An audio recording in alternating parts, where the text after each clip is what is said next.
Posisi Perdana Menteri Israel Benjamin Netanyahu dilaporkan semakin terpojok setelah dikepung skandal terbesar di negaranya.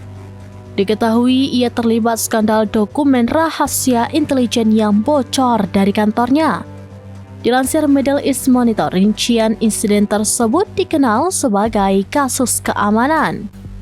Hal itu telah disensor, namun perintah pembungkaman yang dikenakan padanya telah dicabut sebagian. Dalam laporan yang sama, mantan anggota Dewan Perang Israel Benny Gantz dan pemimpin oposisi Yair Lapid juga mengisyaratkan sikap menyudutkan Netanyahu. Keduanya menyatakan Netanyahu bertanggung jawab atas segala hal yang terjadi dengan staf dan kantornya. Para ahli mengaitkan hal itu dengan pernyataan beberapa sumber bahwa Netanyahu berencana mengorbankan beberapa penasihatnya sebagai kambing hitam. Netanyahu meminta mereka bertanggung jawab karena menghindari masalah tersebut. Adapun diketahui terkait skandal ini, ajudan dekat Netanyahu telah ditangkap.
Download Tribun X sekarang, menghadirkan lokal menjadi Indonesia.